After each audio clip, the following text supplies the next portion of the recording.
Hi, I'm Ellie and I'm going to show you around the Water Recycling Centre today. Water Recycling Centre is the name that we give the place that we clean your sewage up in. That's everything that you flush down the toilet, put down the bath plug hole, or when you have a shower, wash your dishes. All of that dirty water comes to us and we have to clean it up. We have to clean it up to make sure it's safe and ready to go back into a river. And so that's the ultimate recycling. We recycle that water that's all dirty to put it back into the environment so it can carry on being used in the water cycle. So let's go. Here we are at the inlet. So the inlet is where your sewage comes in from your homes. It travels in pipes under the ground from everybody's house and businesses and comes to one of these water recycling centres. Each town and city will have their own water recycling centre. And the sewage comes in here with all the stuff floating around in it. So this is the stuff that you flush down your loo, which I don't think I need to name, but also the stuff that goes down the plug holes, like bits of food from your dinner plates and that through the washing machine, but also stuff that might get washed down the drains in the road. Bits of litter and rocks and stones and things as well. So I'm going to show you the inlet. This is the very first stage where we sieve out that rubbish. We sieve out the large things like the toilet paper, the wipes, the nappies, but even things like false teeth and mobile phones. So hopefully you've never lost one of those down the loo though.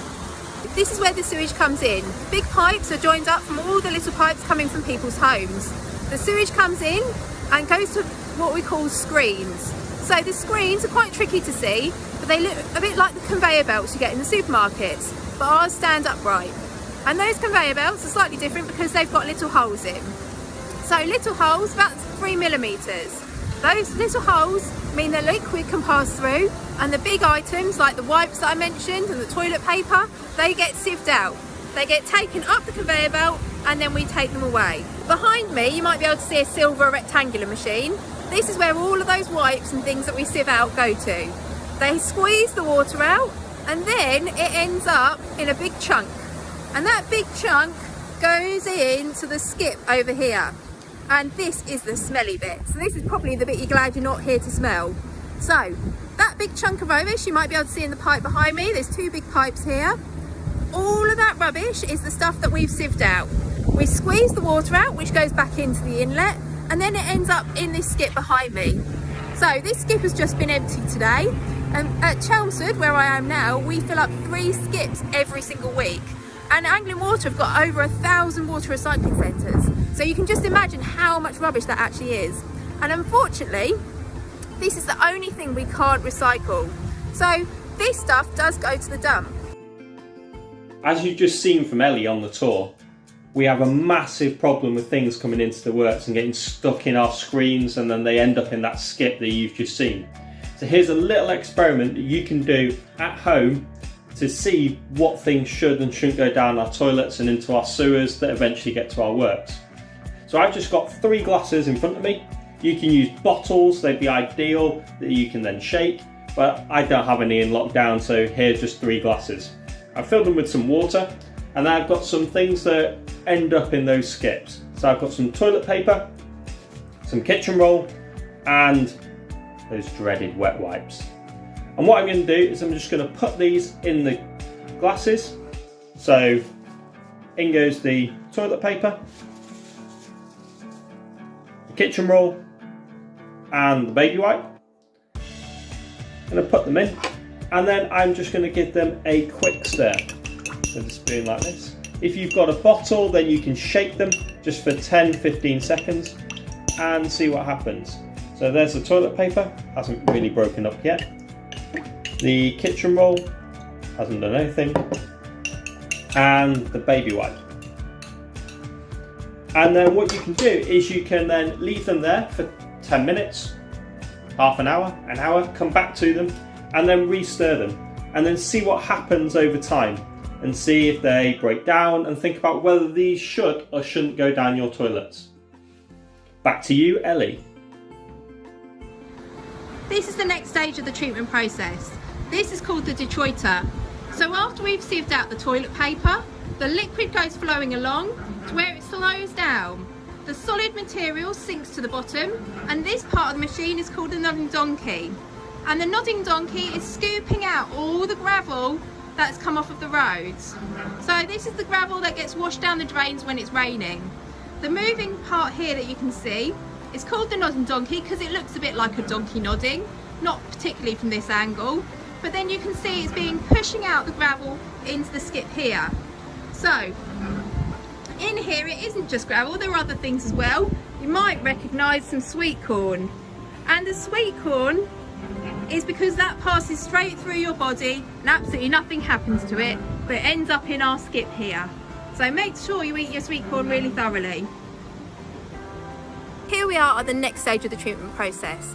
These are called the primary settlement tanks, and the primary settlement tanks, as the name suggests, primary is the first part of the treatment process where we're cleaning that water, actually making it safe to go back into the environment. And settlement, these tanks are 5 metres deep. So they're 5 metres deep and a cone shape at the bottom, which is really, really important. The settlement is where we let all of the solid materials, we just leave it in here.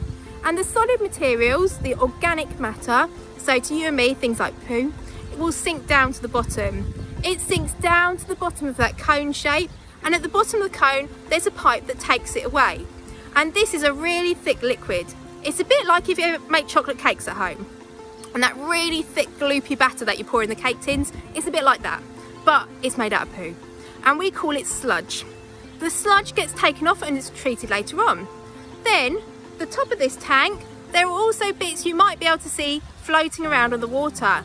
There are often grey solid lumps, and these grey solid lumps are bits of fat. So fat and oil that get poured down your plug hole, when they go hard in the sewers, they get washed out and end up on the top of these tanks. Then behind me, there is an arm.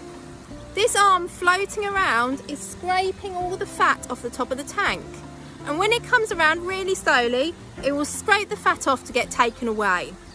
Then, at the edge of the tank, there's a metal edge to stop the fat running into the water, and then a concrete edge to run over the water. This is the arm that's scraping the fat off the top of the tank. So you can see this sort of light grey, you might be able to see the darker grey solid lumps as well in the water.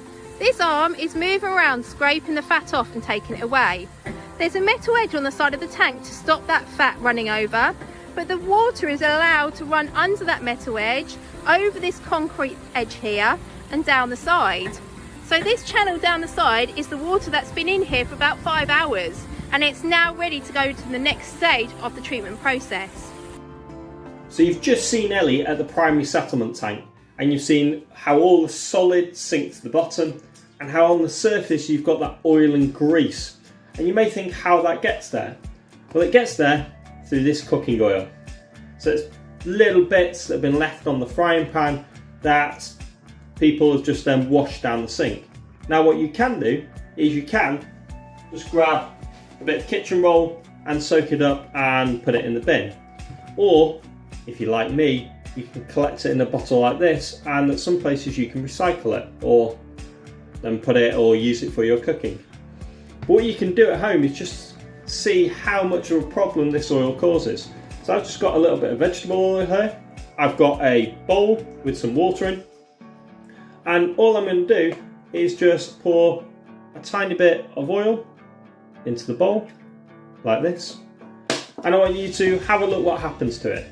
So as you can see, there's a little bit of oil on that surface, and then if you get a spoon in your kitchen, just stir it around and see what happens to that oil then, and just watch it, give it a quick stir, have a look what happens, then let it settle and see what happens then, and just think about how this oil could then build up and what might happen in your pipes. And that's how it gets to be in those primary settlement tanks, and that's what you could see on the surface of those tanks there at Chelmsford. Back to you, Ellie. What is this grey black material? These are rocks. Yep, just rocks. But these rocks are not the important bit, it's what's living on them. These rocks are a habitat for microorganisms. Microorganisms are really, really important to the treatment of sewage. It's how we make the water safe to go into the environment. So, the water is coming around here, trickles down over the rocks, and it pours over those microorganisms living on the rocks. Those microorganisms eat all of the dirt out of the water. Microorganisms that live on the rocks are really, really important. They break down the harmful chemicals that are in the sewage. So the chemicals that are in your wee and the stuff that could be really dangerous in the environment. Those tiny microorganisms clean up the water for us, and it just takes a few minutes to trickle from the top here that we can see the water coming out to the bottom of the tanks, and then it's ready to go to the next stage, which is the final stage of the treatment process. The tanks here are called activated sludge. And activated sludge is quite a good name, but I like to think of it a bit like a chocolate milkshake. But instead of a chocolate milkshake, it's a sewage milkshake. And in our sewage milkshake, we mix the sewage with lots of tiny microorganisms, just like the ones in the biological filters. They mix in with the microorganisms, and then those microorganisms do a really good job. They eat all the harmful things out of the water and make it nice and clean for us. However, this one's slightly different to the biological filters because they live in the water, not on the rocks. Not only do they live in the water, we pump lots and lots of air bubbles in, a bit like when you blow down your straw in your milkshake. And those air bubbles are because those microorganisms are living creatures. And those living creatures, just like you, need oxygen to survive. And those microorganisms then, once they've done their job, from the bottom of the tank, we put them back in to keep reusing them. And they're really, really important part of this process. So remember those learning from home resources, check out the microorganisms. If you're interested in finding out what the microorganisms look like, have a look at the learning from home section. We've got videos on our YouTube channel which show you digital microscope images of these microorganisms. When the water leaves the biological filters, it will all come to one of these final settlement tanks. And the final settlement tanks are just like the primary settlement tanks. They're 5 metres deep, they're cone shaped at the bottom, and the cone shape works in exactly the same way. The organic solids like the soil and the poo that might be left in the water, but this time it's tiny, tiny particles, will sink down to the bottom, and that sludge will be taken away from the bottom of the cone to be treated with the other sludge. Then the water will trickle over the edge.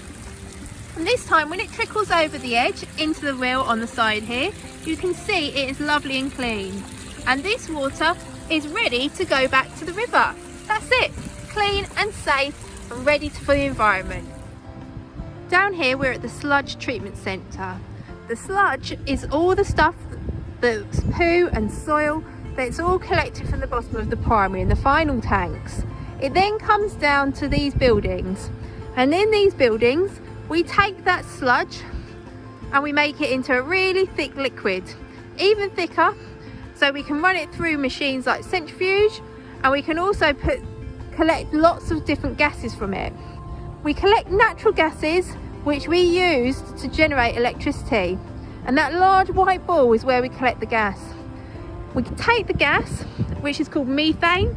You might be familiar with it because it's the gas that comes out of your bum, especially if you've been eating lots of beans.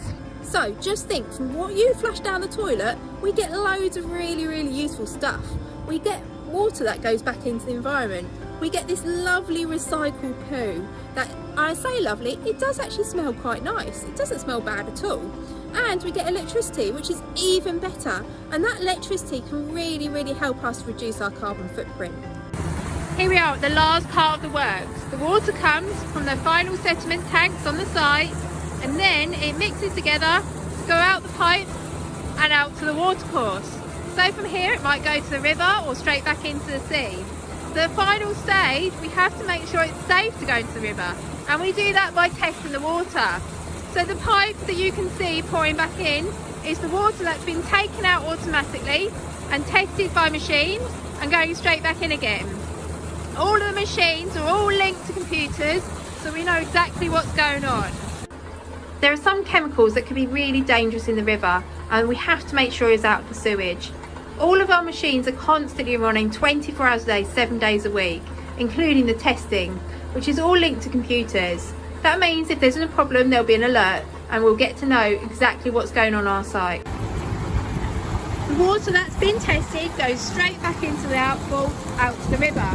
And this water, remember, is going into a river. It isn't drinking water. To make water safe for drinking is a very, very different process. And you can find out more about that process on our Learning from Home resources. You can also find out how we can check rivers are healthy and have a look at pond dipping yourself in those learning from home resources. Remember, this water is going back into the river, it'll go back into the water cycle, and think about those things that you know about the water cycle. It could be water that goes back into the sea, it could be evaporated, it could end up as drinking water once it's been cleaned up again. At Anglian Water, we really care about what goes back into the environment. Making sure the sewage is clean and safe is a really important part of that, but also making sure that the water is there for us in the future, and looking after those environments, the habitats of the creatures and the plants, is key to us as well. Where we live is really special and we do need to look after it. So just think how you can help, and actually how all these machines that you might not ever see are doing this job for us every single day.